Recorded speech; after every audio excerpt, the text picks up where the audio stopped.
Well, good afternoon. This is June the 2nd, and this is Dorie's kids. So we're getting ready to have a rainstorm, and we're actually standing out here in the mist. We've got them under the tree, but this maybe will be a short one. We'll see. So these guys are doing really good. So we decided that this would probably be the last chance we got to put them out with their mom. So, whoops, sorry. We decided to put them out here today and get it done because we're supposed to have rain the next couple days. All of these guys are doing super good. I know I've had questions about eyes. I can absolutely guarantee you there's no one in this litter with blue eyes. Unless they drastically change. We checked them all this morning under a light and they're all green. So if you're seeing it that looks like a blue on a photo or in the pictures, it's the light. Looks blue in the light. It's because the light reflects off the pupil and makes them look blue, but nobody has Dorie's eyes, unfortunately. So, I'm gonna move in here out of the rain. It's getting where it's coming too much. So these guys, I microchipped them. I did go ahead and put collars on them. These collars will not be their permanent collars because of the fact that they're gonna outgrow them. And I did not have enough baby collars to go around. So the little black one does not have a baby collar on.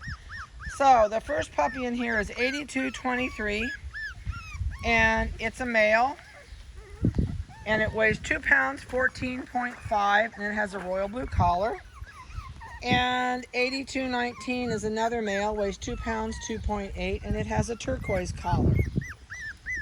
8221 is a female, and it's 2 pounds 4.5.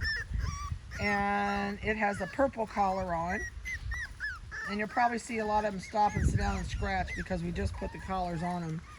8225 is a female. It's 2 pounds 9 ounces, and it's got a pink collar. 8215 is a black and white party. It weighs 2 pounds 0.4, and we're starting to get a wind up pretty good out here, so sorry about the wind in the video. The black and white party female has the forest green collar on. And last but not least is the little blue one, or little black one, and has no collar on.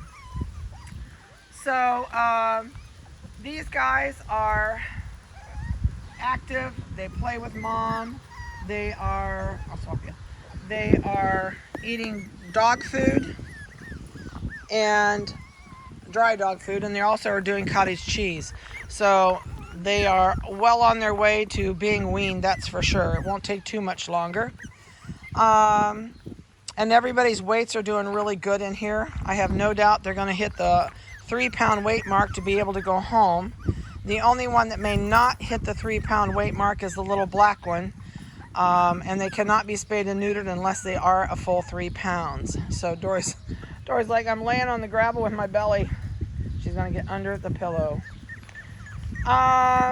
So at this age, they are still not away from mom, but as soon as they hit the 3-pound mark and 6 weeks old, we usually start weaning about 6 weeks, but if they're still way under, like the little black guy, he may stay just a little bit longer with mom, and so might the one with the little forest green collar on. She's also a little bit smaller. But other than that, they're really doing well for their size, and they're eating well. Oops, stuck my finger in front of there, sorry. Trying to cut the wind off the microphones, but I don't know if it's going to work or not. We looked at the radar a few minutes ago, and we're going to have a dandy storm coming in. So, one thing too, if you are going to use a flight nanny, if you will please shoot me a text and say, hey, we're going to use a flight nanny. That way, when I do everybody's contracts and send you out your information, the puppy packets, I think, have already gone out for Dorie's. So you should have your videos and your vitamin information. And usually I send an email out with the balance due on the puppy. And it will not be the same if you're getting it by nanny, because there's no charge if you are having the puppy fly out of state for sales tax because you're not coming here. So it will be less the sales tax on this. Once the guys come in, they had a bath this week and they've had their toenails done.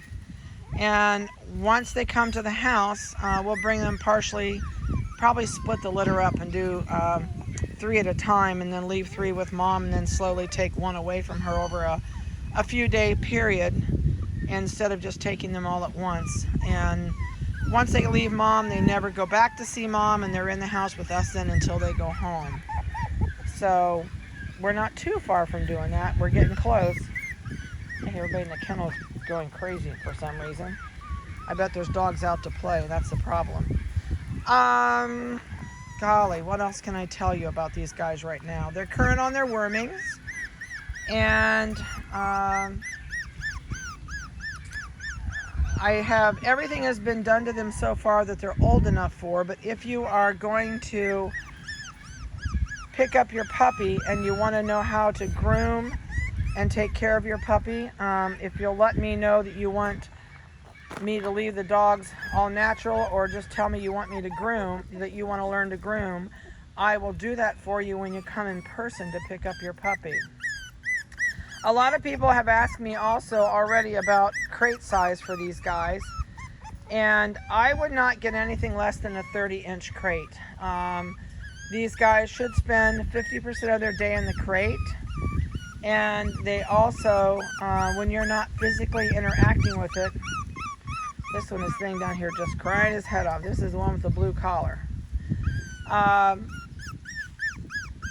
It should be not loose in your house unless you are physically interacting with it, because they are little enough that they're going to get themselves into trouble, or they're going to ruin a lot of stuff in your house. I'm going to move and see if this pup will shut up and quit crying. Don't stare at him either. If he watches your eyes, he's going to cry. So, snack-wise, we're starting everybody when they come in the house on carrots, so that they will learn to eat carrots for a snack while they're here. I don't feed commercial dog treats, and if you are going to do dog treats, I would look for something that's really small and all natural. I would not feed a high-fat, a high-ingredient treat. They'll actually learn to eat their treats, because most people give them too many treats, and then they won't eat their dog food. And then it starts that vicious cycle, because you panic. You go get canned dog food, which is horrible for your dog, and you think you're giving them a great treat and blessing them with your kindness of giving them a canned food, and it's actually probably one of the worst things you can give them is canned food. They will have had a lot of raw hamburger before they leave us. They also will have cottage cheese. We do that every day, and that's given to them in a separate little bowl. We don't feed it to them on their food. We feed their food dry. And I feed free choice. So I know that'll be strange for a lot of people, but because of their size, they're going to need to eat more often than the regular puppy that's maybe 5, 6, or 7 pounds. And their metabolism runs a lot higher with these little guys. So it's really important that they get plenty of vitamins and nutrition during the day to keep them from getting hypoglycemic. So I can see we got rain coming, and it's sprinkling more. I've got rain on my phone, so I'm going to get out of here. And just a quick note, I don't always get videos on the same time each week or in the same order. So we always get them on sometime between Monday and Friday, but I can't tell you what order, because we don't do a specific order. And so you just have to watch the website, or if you're on our YouTube channel, just hit the subscribe button and it will email you when I have posted a video. It may not be your video, but usually within 7 to 11 days after the first video that you saw, or the last video you saw, we'll have the next one on. So I hope you've enjoyed their video. I hope you have a great week. They're all doing super good, and we'll talk to you next week. Have a good week. Bye-bye.